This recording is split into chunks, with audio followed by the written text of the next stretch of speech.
This meeting is being recorded.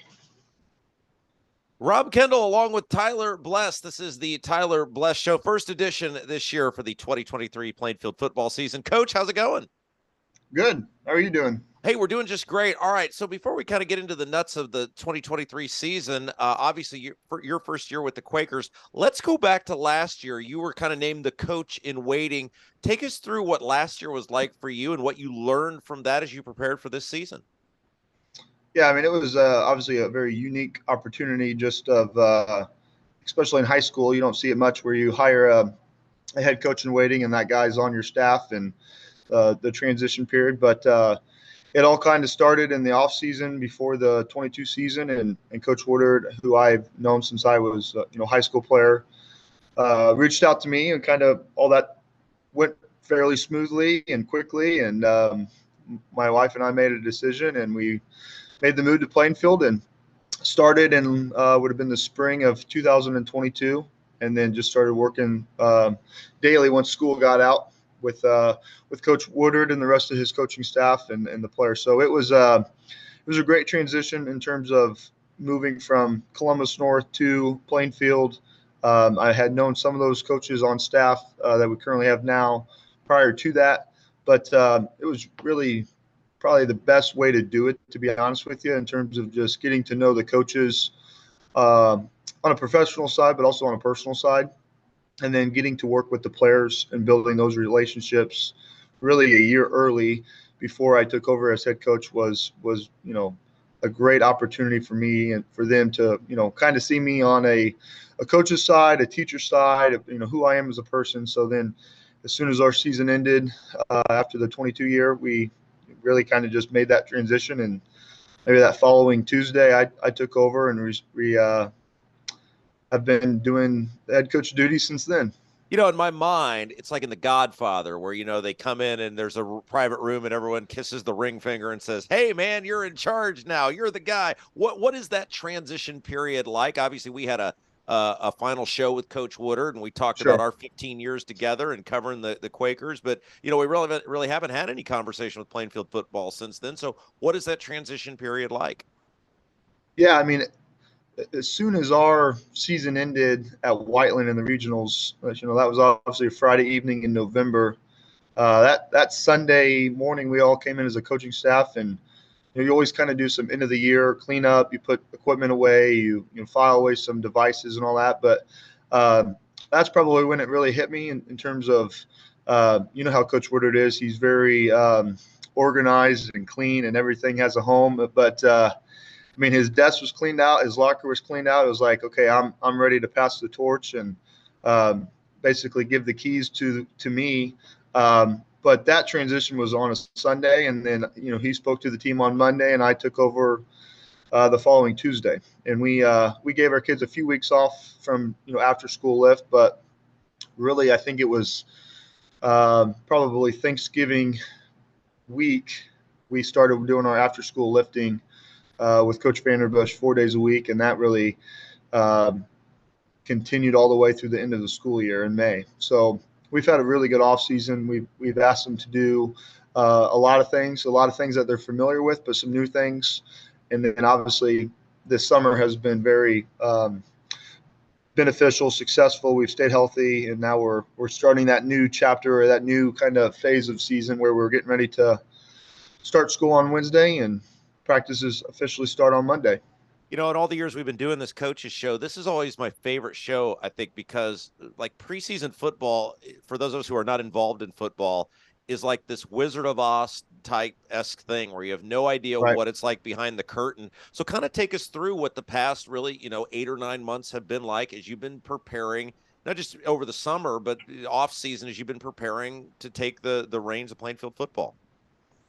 Yeah, I mean, once we officially took over, the first thing that I did was try to hire a staff as soon as I could. And having last year as a kind of a year in waiting, I was able to have the opportunity to create relationships, friendships, professional stuff with the coaches. So we made a few new hires. Everyone else that was on staff last year has been retained or stayed on, And then it was all about the players on what we can get them to do in the weight room with strength and conditioning. And then when we got back from Christmas, we still went 4 days a week. That kind of goes all the way through May. But after spring break happens with the IHSA new rules, you are allowed to have spring ball. So we did that once a week. We have to work around some baseball and track schedules, but it enables us to go out to the field, line up, use a football, practice in a way that's kind of a quote unquote spring ball practices, but it really helps you to kind of get on the field to get the kids excited about football season and then really summer football. And then the school year ends in May. We give them a week off during that Memorial Day week. And then we started on June 5th. And we went 3 days a week, really from till yesterday. So we went Monday and Thursday in the mornings. And then we do a new thing that's called Tuesday Night Football, where they come in and lift for an hour. And then we put on helmet and shoulder pads and have a 2-hour practice in the evening. That's every single one of those has been very good in terms of the execution that we've done. We've installed some offense, some defense, some special teams, obviously, but it's allowed us to kind of just take that next step to get ready for really August through October, November football. Is there like a moment where it hits you where you go, I'm in charge of this? Like, I'm the head coach now.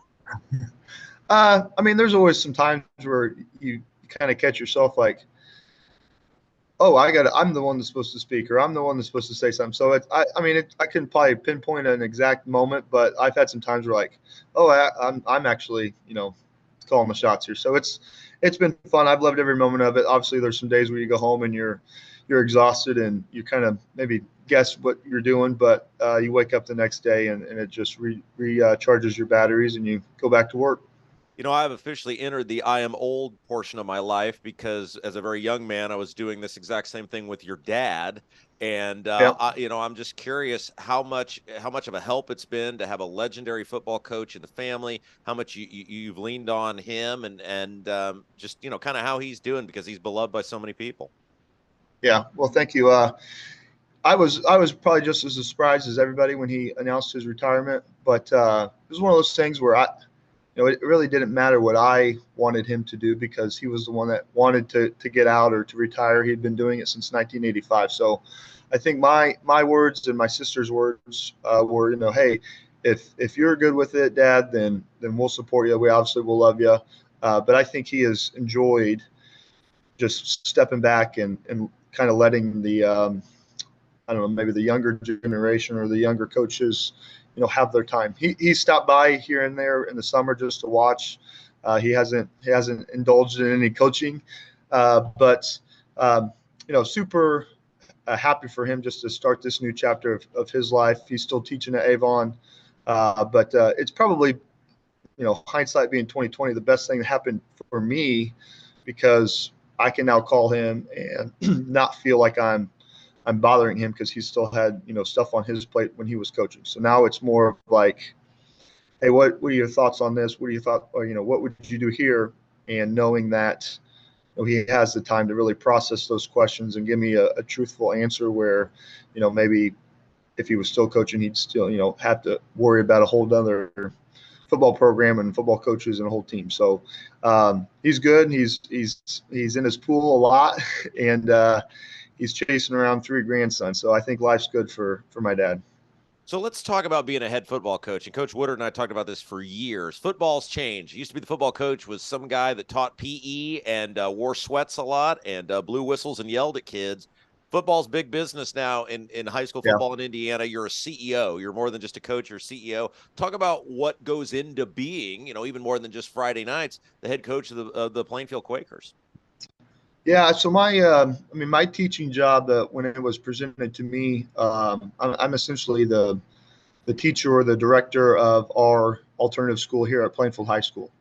So it's still in the building. It's actually right next to the field house and the weight room. So I have a group of students who are basically working on getting or earning their credits, but it allows them to also go and have a part-time job during school hours. So I kind of run that down at the door 7 wing, and monitor kids on their computer, try to get them to be, as motivated as possible to pass their credits and maybe start the next chapter of their life. But it also allows me to be, like you said, the head football coach, where I can go down in the weight room when our football team's lifting and work with our defensive coordinator, Matthew Stewart, and work with our strength coach, Randy Vanderbush, which allows all of us to just continue to build relationships with our players and, hold them to a high standard, since they are student athletes. But, being, quote unquote, the CEO of the football program,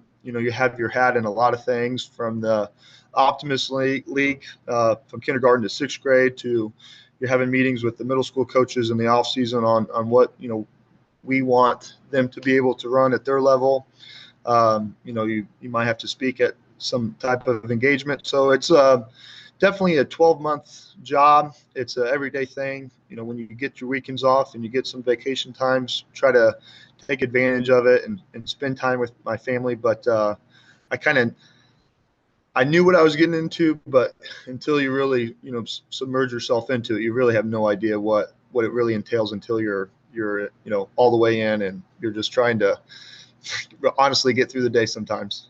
We talked a lot with Coach Woodard over the years. When we first started covering Plainfield football in 2008, they were always the fastest game of the 100 games we'd run, because they ran the ball so much. They were done in 2 hours. It was always first ones in. And the game has changed so much in that 15 years. Obviously, the offense Coach Woodard ran changed immensely. Talk about bringing a new perspective to Plainfield. You're a young guy, and how being a part of kind of the new generation of football has shaped how you're going to coach.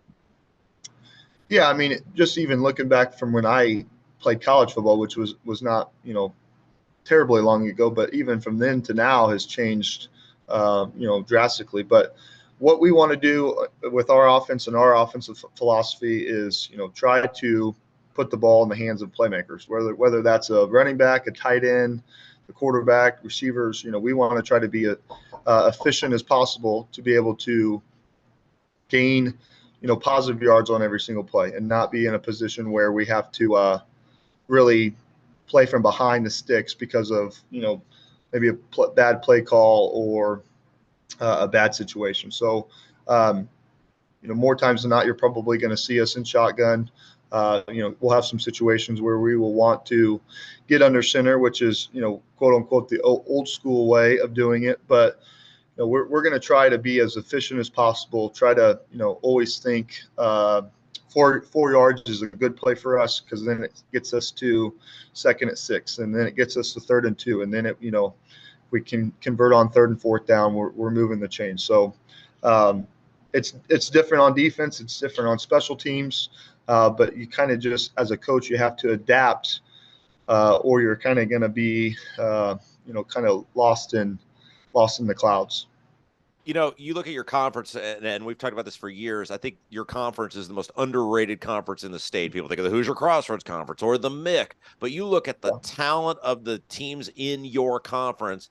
Every game for you guys is a grind, and I was hoping maybe you could talk a little bit about that, about how you are preparing these kids for the season when every conference game is going to be tough.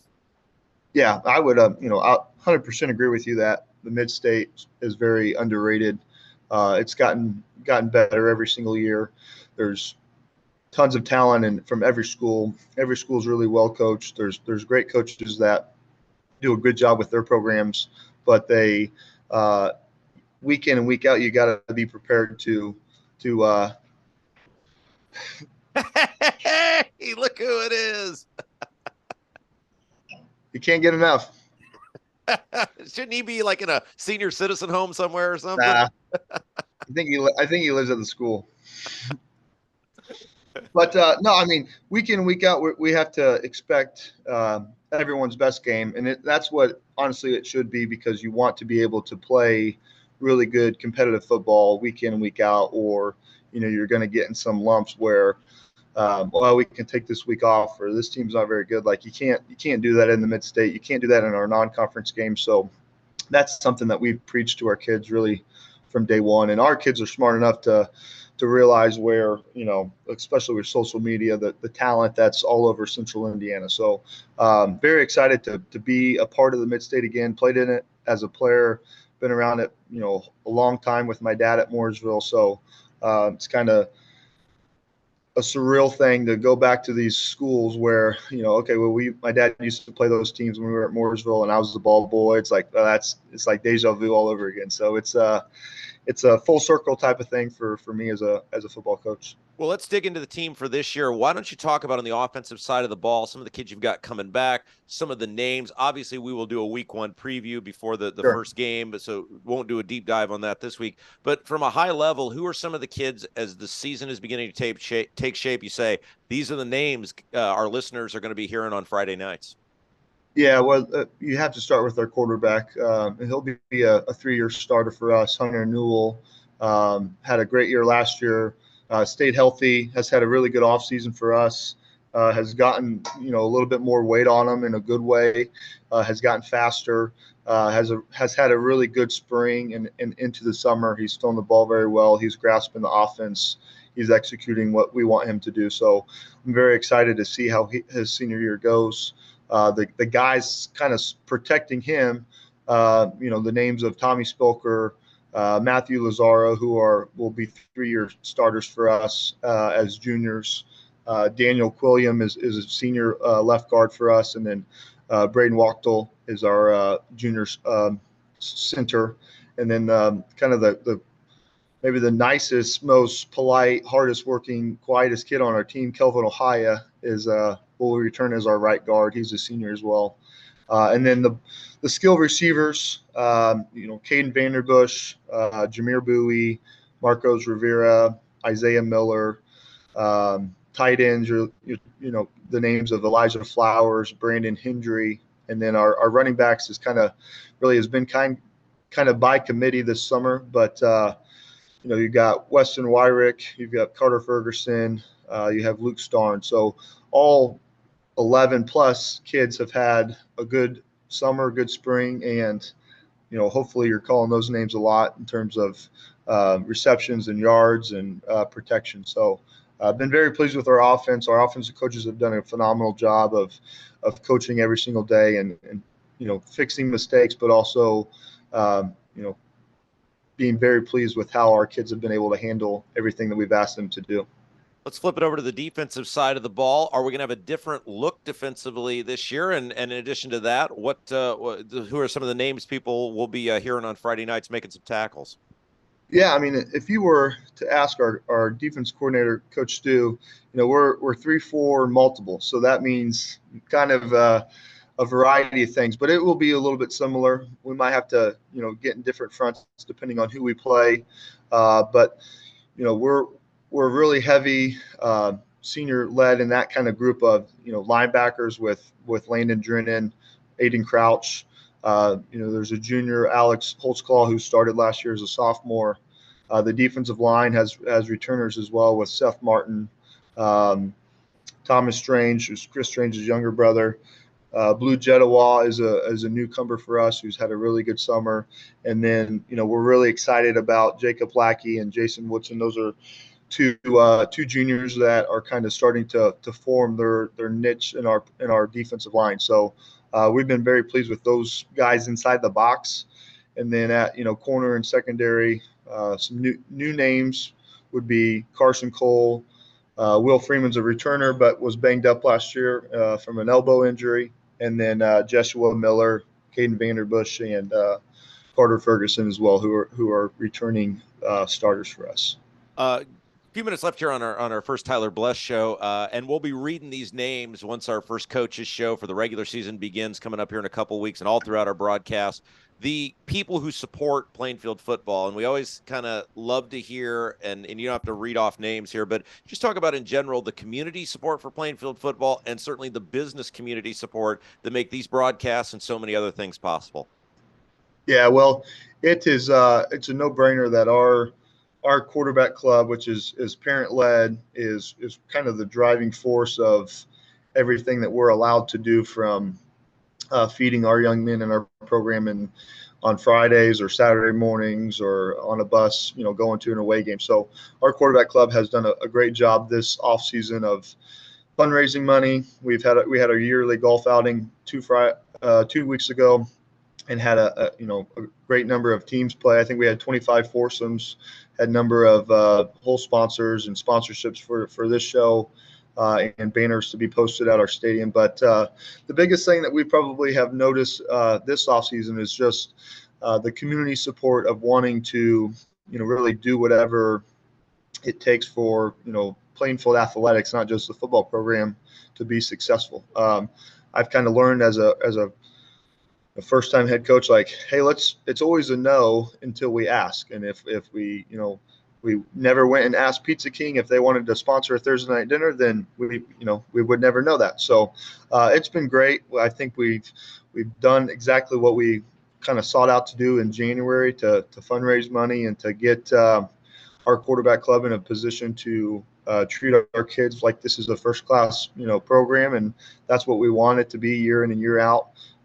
And the biggest thing that I try to tell our coaches and our parents and even our players, like, every decision that we're going to make is for the players, because they're the ones that are doing the things that are hard.